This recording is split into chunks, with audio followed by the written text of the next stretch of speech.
13 दिसंबर 2003, 1800 घंटे। मध्य इराक की जमा देने वाली मिट्टी के नीचे एक तंग बिना हवा वाले 6 बाई 8 फुट के भूमिगत गुफा में अपदस्थ शासक अपने सिर के ठीक ऊपर से आने वाले किसी भी हल्के कंपन को सुनता है। सद्दाम हुसैन जानता है कि सैकड़ों या हजारों अमेरिकी सैनिक उसे ढूंढ रहे हैं और मिलने पर उसकी मौत तय है। कई महीनों से वो गिरफ्तारी से बचने में कामयाब रहा है।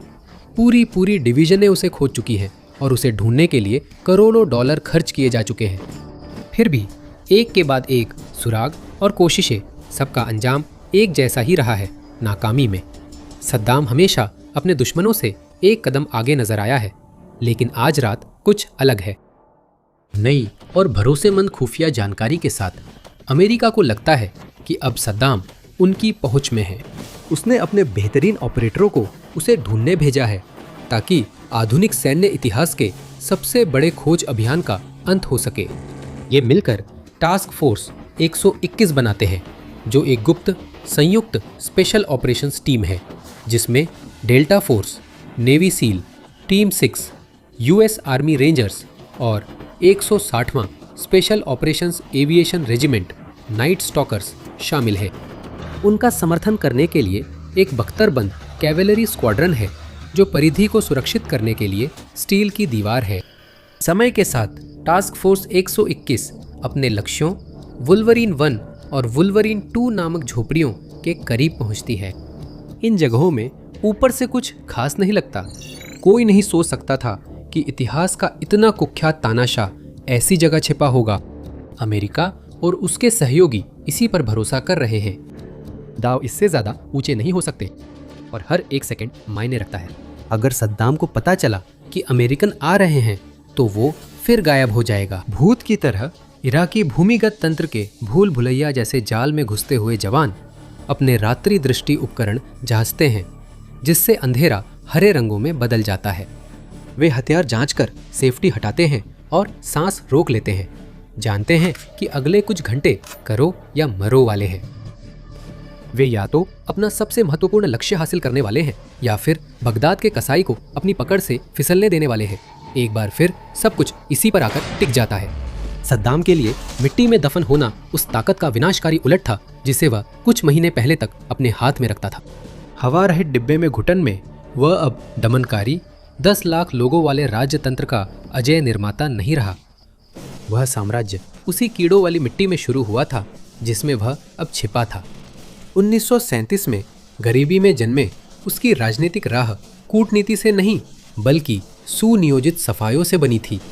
20 साल की उम्र में बाथ पार्टी में शामिल होकर वो सड़क स्तर का गुर्गा था, प्रतिद्वंदियों को खत्म करता और मिलिशिया सेल्स संगठित करता था। 1968 तक वह इराकी तख्ता पलट की रणनीतिक शक्ति था।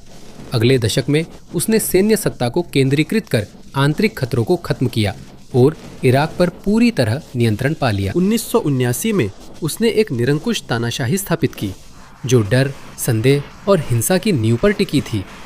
इससे वह कई दशकों तक देश पर अपनी मजबूत पकड़ बनाए रखने में सफल रहा, जिसे उसने आपस में जुड़ी खुफिया एजेंसियों, गुप्त पुलिस और वफादार सख्त अधिकारियों के बल पर चलने वाले दमनकारी राज्यतंत्र के जरिए नियंत्रित किया। उसका पद भले ही राष्ट्रपति था, लेकिन सद्दाम ने इराक पर असल में किसी राजा या सम्राट की तरह शासन किया। जो लोग उसका विरोध करते थे उन्हें सिर्फ गिरफ्तार ही नहीं किया जाता था बल्कि उन्हें पूरी तरह से मिटा दिया जाता था। उनके प्रियजनों को भी अक्सर भुगतना पड़ता था। उन्हें चुपचाप मार दिया जाता था और उनके शवों को बेरहमी से बिना नाम की कब्रों में दफना दिया जाता था। इसी दौरान इराकी सेना ने तेजी से विस्तार किया और 1980 में पड़ोसी ईरान पर क्षयकारी युद्ध शुरू किया। ये युद्ध लगभग 8 साल चला और 20वीं सदी के सबसे खूनी संघर्षों में शामिल रहा, जिसमें सैकड़ों हजारों लोग मारे गए। अनुमान अलग अलग है। 1990 में कुवैत पर एक और हमला हुआ, जिससे पहला खाड़ी युद्ध हुआ और इराक को अमेरिका के गठबंधन से हार मिली। विद्रोह दबाने के बाद सद्दाम ने सत्ता मजबूत की। 2003 तक वॉशिंगटन का धैर्य खत्म हो गया था। आक्रमण इसलिए मंजूर हुआ कि इराक के पास सामूहिक विनाश के हथियार हैं, लेकिन युद्ध के बाद यह झूठा निकला। उस समय आदेश बिल्कुल स्पष्ट था, शासन को जड़ से उखाड़ फेंकना था। एक तानाशाह को सत्ता से हटाना कोई आसान काम नहीं है। हालांकि सद्दाम हुसैन पहले ही दशकों तक हत्या के प्रयासों, सैन्य तख्तापलट और अंतर्राष्ट्रीय हवाई हमलों से बच चुके थे। उन्होंने अपने अधिकार का इस्तेमाल भविष्य की सुरक्षा और खतरों से बचने के लिए बंकरों, महल, सुरक्षित घरों और वफादारों पर निर्भर रहकर किया।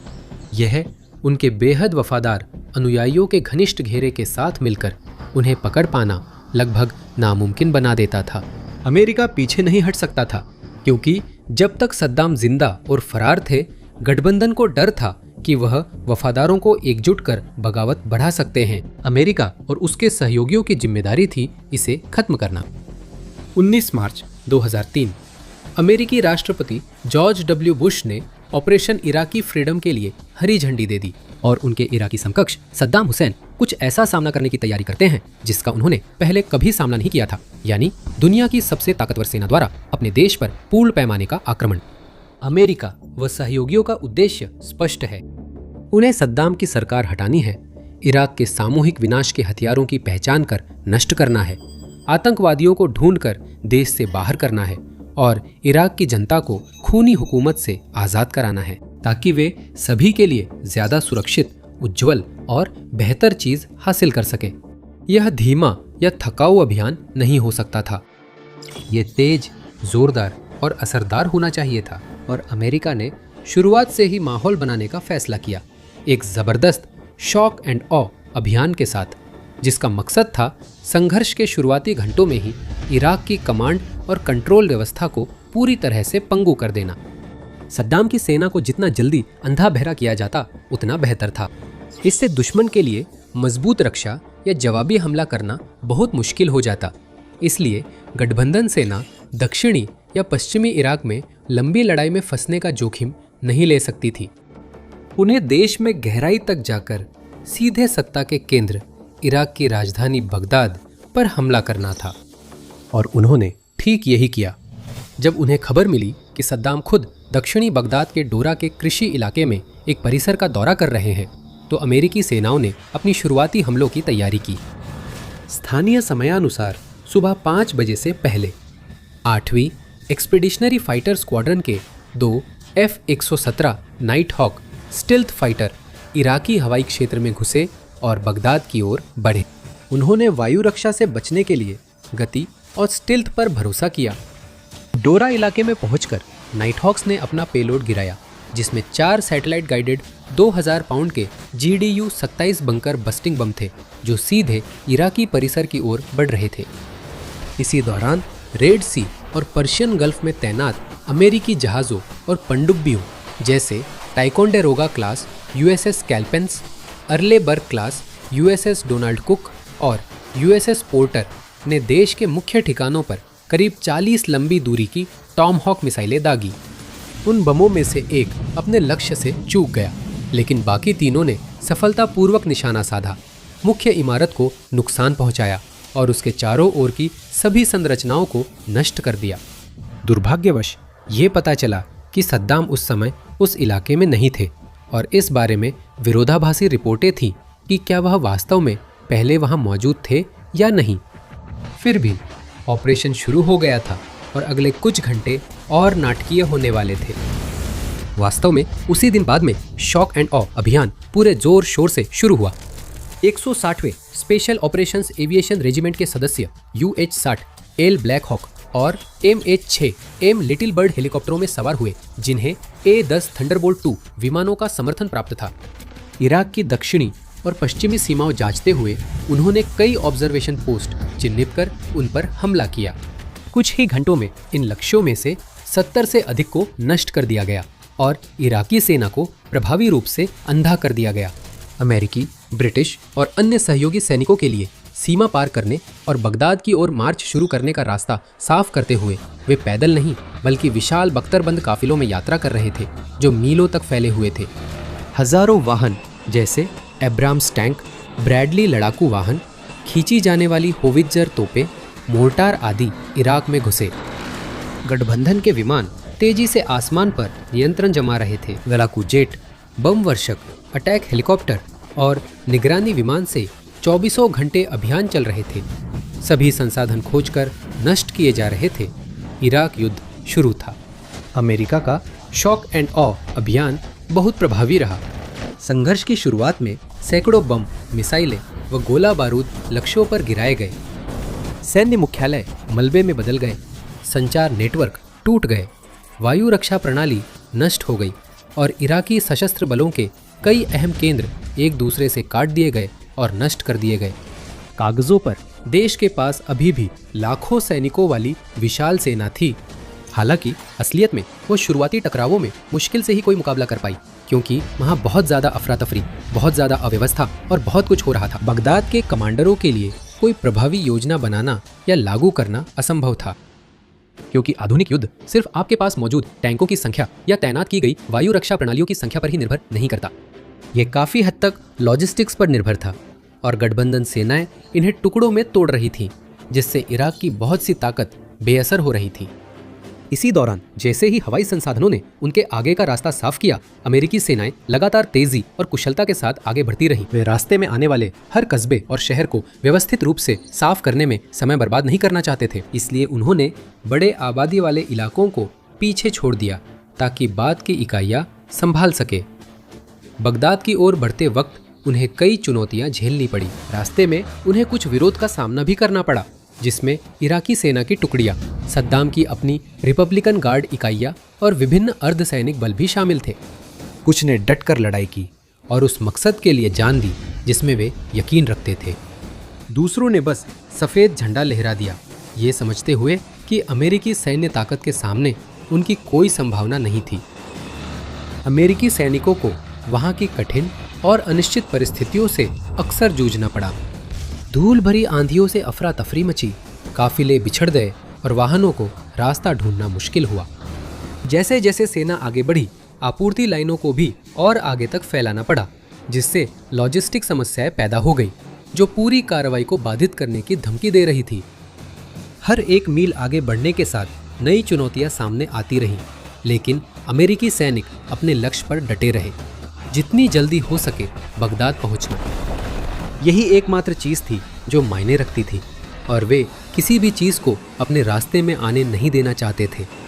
विपक्षी पक्ष में इराकी सरकार ने राज्य मीडिया पर अपने नियंत्रण का उपयोग एक आशावादी कहानी गढ़ने और बनाए रखने के लिए किया। उन्होंने कहा कि अमेरिकी सैनिक हार रहे हैं और जीत करीब है। लेकिन ऑपरेशन शुरू होने के कुछ हफ्तों बाद ही अमेरिकी सेना बगदाद के बाहर पहुंच गई, जिससे दावा झूठा साबित हुआ। वहां सद्दाम के रिपब्लिकन गार्ड फोर्सेस उनका इंतजार और तैयारी कर चुकी थीं। शहर के चारों ओर रक्षा घेरा बनाना, तोपखाना तैनात करना और हजारों सैनिक तैयार करना। उन्हें घरेलू मैदान का फायदा था, लेकिन वे अमेरिकियों की रणनीतियां और उन्नत उपकरणों की उम्मीद नहीं कर रहे थे। अपनी बेहतर रेंज, ऑप्टिक्स और हवाई प्रभुत्व के साथ अमेरिकी सेना ने इराकी ठिकानों पर हमला किया और उन्हें तबाह कर दिया, इससे पहले कि उन्हें पता भी चले कि उन पर क्या हमला हुआ है। 3 अप्रैल को सैनिक बगदाद एयरपोर्ट, जिसे सद्दाम इंटरनेशनल एयरपोर्ट भी कहते हैं, के पास पहुंचे। यह इराकी सेना की सबसे सुरक्षित जगहों में थी। शुरुआत में 2 अमेरिकी सैनिक मोर्टार फायर में मारे गए।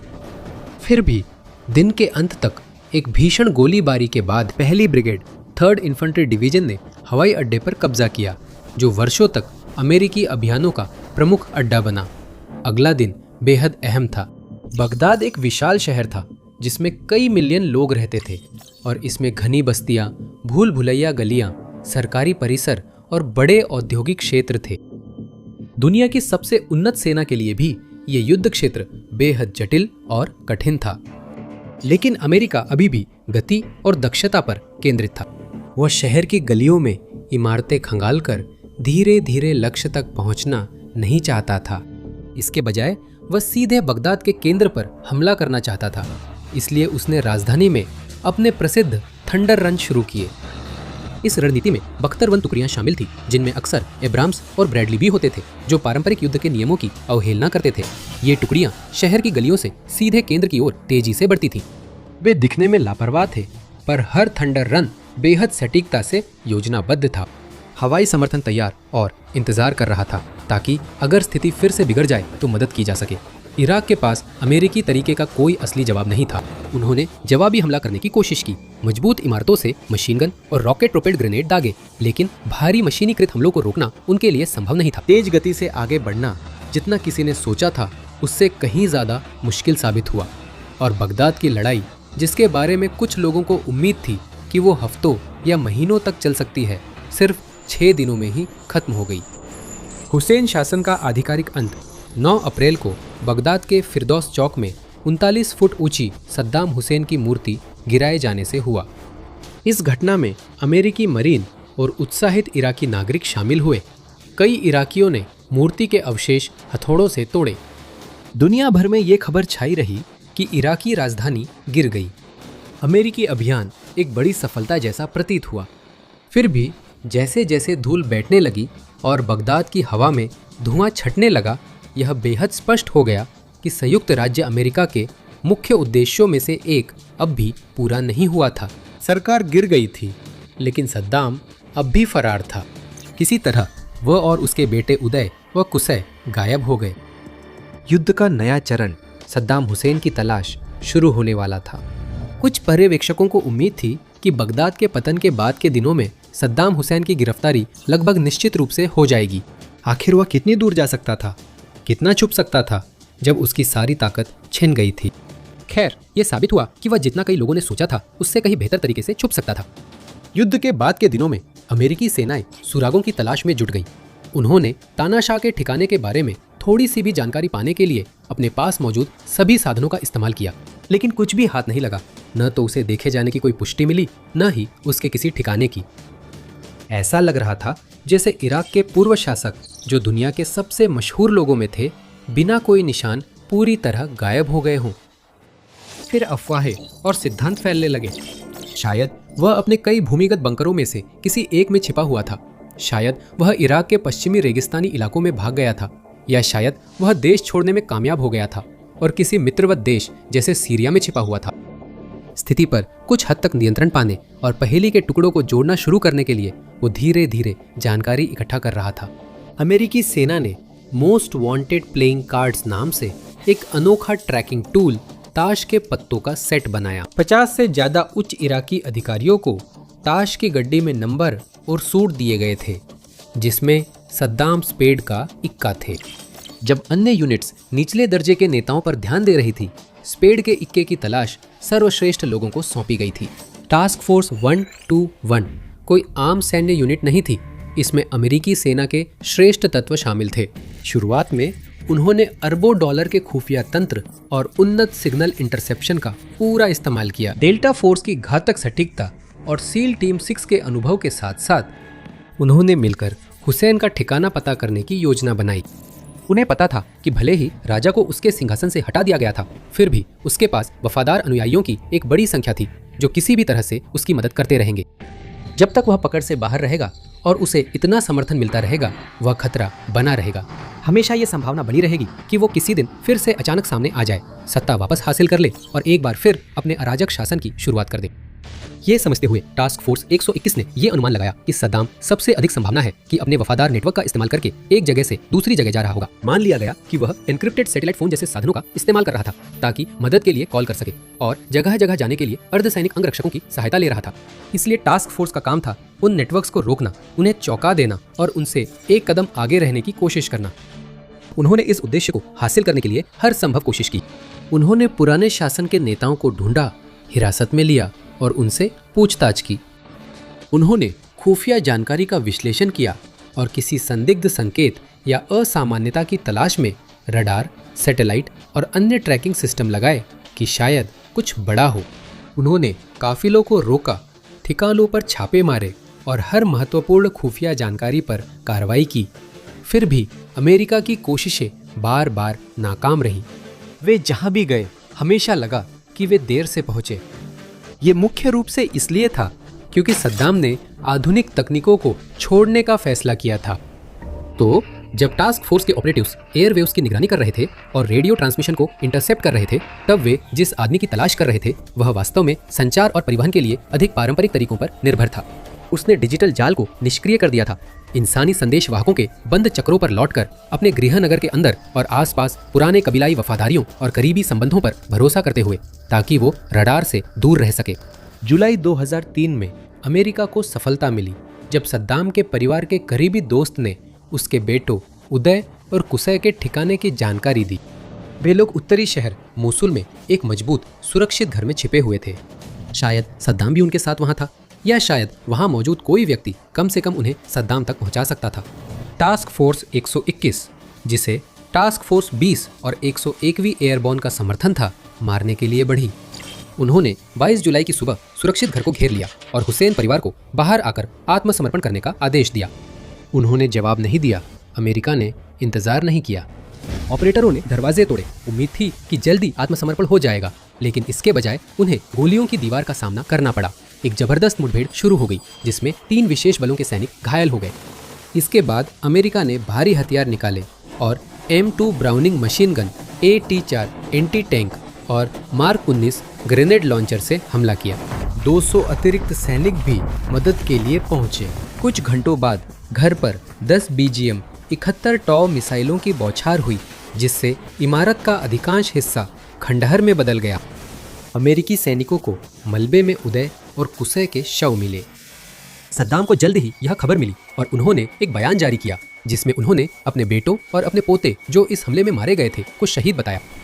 सबसे वांछित लोगों की सूची में 2 बड़े नामों को खत्म कर दिया गया था, लेकिन हुक्म का इक्का अब भी फरार था और अमेरिका उसे खोज नहीं पा रहा था। हफ्ते महीनों में बदल गए।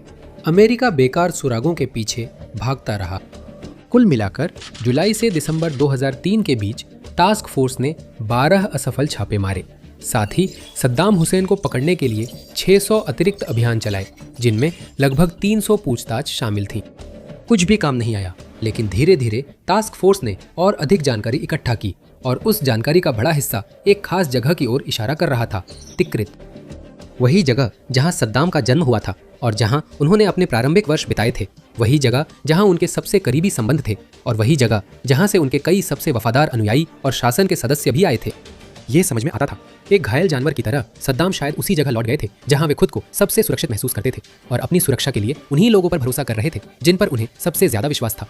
लेकिन अमेरिका धीरे धीरे उनके करीब पहुंच रहा था।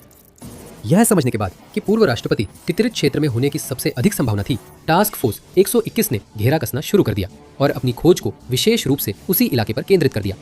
उसने एक गंभीर निगरानी अभियान शुरू किया और उन सभी लोगों की गतिविधियों पर नजर रखने लगी जिनका अपदस्थ तानाशाह से कोई संबंध हो सकता था। आखिरकार उन्होंने सद्दाम के करीबी दायरे यानी अल मुसली खानदान पर ध्यान दिया। ये सफलता कोई अचानक हुआ कबूलनामा नहीं थी, बल्कि पूछताछ की एक श्रृंखला का नतीजा थी। बंदी बसीम लतीफ ने जांचकर्ताओं को एक और वफादार की ओर इशारा किया, जिससे वे मोहम्मद इब्राहिम उमर अल मुस्लिह तक पहुंचे, जिसे टास्क फोर्स 121 भी जानती थी। उमर, जिन्हें फैटमैन और सोर्स भी कहा जाता था, सद्दाम के रिश्तेदार, अंगरक्षक और करीबी विश्वास पात्र थे। अगर अमेरिका उसे ढूंढ पाता तो वह इस अंतहीन लग रही तलाश को आखिरकार खत्म कर सकता था। टास्क फोर्स 121 ने बगदाद में एक सुरक्षित ठिकाने पर अचानक छापा मारा जहां उमर छिपा हुआ था। अमेरिकी ऑपरेटर इतने तेज थे कि उमर भाग या प्रतिक्रिया नहीं कर सका। उसे तुरंत सुरक्षित पूछताछ केंद्र ले जाया गया और पूछताछ की गई। रिपोर्ट्स के अनुसार उमर ने विरोध किया और सद्दाम की गिरफ्तारी तक पहुंचाने वाली किसी भी जानकारी के लिए घोषित करोड़ों डॉलर की इनामी राशि से भी नहीं डगमगाया। लेकिन आखिरकार अगली सुबह तक वह टूट गया। असल में उसने अमेरिका को वही बताया जो वे जानना चाहते थे। न सिर्फ यह कि सद्दाम कहाँ हो सकता है, बल्कि उस समय वह बिल्कुल कहाँ छुपा हुआ था, उसकी सटीक जगह भी बता दी। अल्दौर के पास एक धूल भरा सुनसान फार्म हाउस। समय तेजी से बीत रहा था।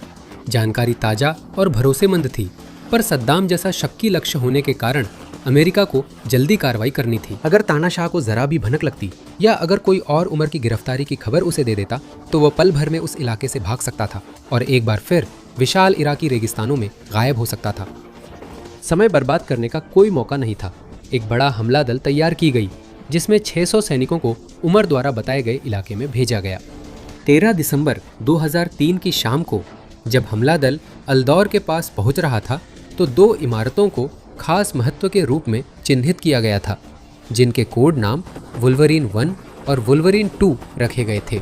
ये 1984 की फिल्म रेड डॉन का संदर्भ है, जिसे इस ऑपरेशन का नाम भी चुना गया था।